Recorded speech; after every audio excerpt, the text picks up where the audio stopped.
Hier soir, Nantes accueillait son premier match de la Coupe du Monde de handball. La Russie a dominé le Japon 39-29. Dans les gradins, de nombreux supporters français qui, à la sortie, se projetaient déjà sur le match de l'équipe de France ce soir à 17h45 face aux Japonais.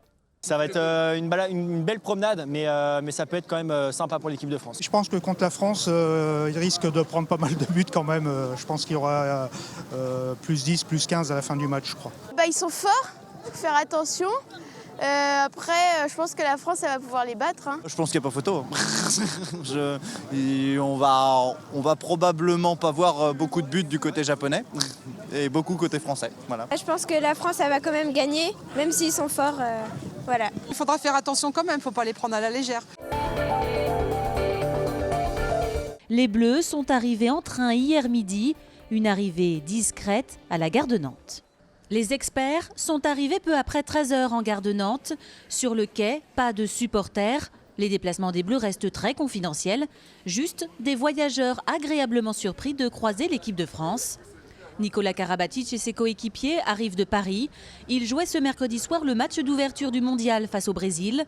Après la belle victoire, il faut penser maintenant à la confrontation suivante, se reposer et s'entraîner. On va déjà profiter de la journée pour récupérer du match d'hier soir et s'installer à l'hôtel et préparer le match de demain. Donc on n'a pas beaucoup d'infos sur l'équipe du Japon.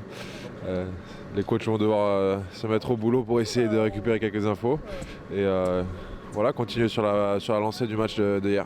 Et nul doute que le public et l'ambiance seront au rendez-vous. Je pense que Nantes a montré que c'est vraiment une terre de handball. On a joué avec Paris en fin décembre, le choc du championnat. Il y avait la salle XXL qui était remplie et ça on ne le voit pas partout. Et je pense que Nantes a vraiment montré que c'était une ville sportive et une terre de hand.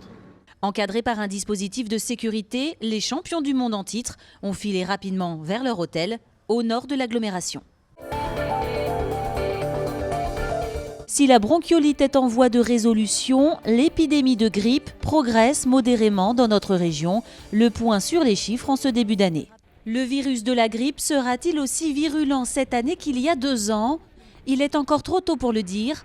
Les chiffres diffusés ce jeudi par l'Agence régionale de la santé annoncent pour les Pays de la Loire 4 décès depuis le 1er octobre. 51 personnes ont dû être hospitalisées en réanimation pour des cas sévères. Il s'agit pour les 2 tiers de personnes âgées. À noter aussi que 15 patients hospitalisés étaient pourtant vaccinés. Les EHPAD doivent donc redoubler de vigilance. En Loire-Atlantique, 40 établissements ont signalé un foyer d'infection respiratoire aiguë. Les hôpitaux s'attendent ces prochaines semaines à une forte augmentation des passages aux urgences, notamment pour les personnes âgées. L'ARS rappelle donc aux malades de consulter d'abord leur médecin traitant et, le cas échéant, de téléphoner au 15 avant de se déplacer. La campagne de recensement 2017 débute le 19 janvier. Elle durera 1 mois. À Nantes, 55 agents recenseurs vont visiter 14 350 foyers, soit 8% des logements. Depuis 2015, la procédure se dématérialise peu à peu avec l'utilisation d'Internet. Pour l'INSEE et les communes, ce sont des économies, parce que forcément l'agent recenseur ne passe qu'une fois, parce qu'il y a aussi pour l'INSEE derrière tout le traitement des questionnaires papier qu'il n'y a pas à faire quand c'est directement rempli par Internet. Nous avons aussi des réponses de meilleure qualité sur Internet, il y a moins d'oubli. Aujourd'hui, on est quand même très très bien en Pays de la Loire, on a le meilleur taux de réponse par Internet de France, on est à 51%, donc plus de la moitié des personnes recensées ont choisi ce mode de collecte en 2016 et on espère à terme s'orienter vers des taux autour de 60-70% conformes à ce qu'on observe dans d'autres pays. La ville de Saint-Sébastien est jumelée avec Cernavoda, en Roumanie. C'est dans ce cadre que le lycée de la Jolivrie accueillait cette semaine 11 élèves roumains. Ils ont présenté une pièce de théâtre. Éric Egon. Ne faisait pas 2 minutes que j'avais ouvert mon téléphone quand le gardien de la sécurité m'a abordé.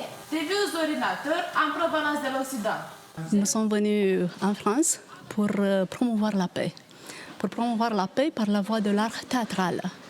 Parce que mes élèves ont décidé, avec moi bien sûr, de mettre en scène une pièce de théâtre qui s'appelle « Je veux avoir la paix ». Tout dépend sans compter, sois plus raisonnable. J'ai de bons contacts qui me font de bons prix. Mara m'inquiète. Viens, nous sommes intéressés à part Facebook. Pour moi, la France, c'est un pays dans lequel on parle la langue d'amour. Je ne me concentre pas sur l'apprentissage, mais aussi sur les expériences vécues. C'est un échange culturel. C'est une ouverture sur le monde.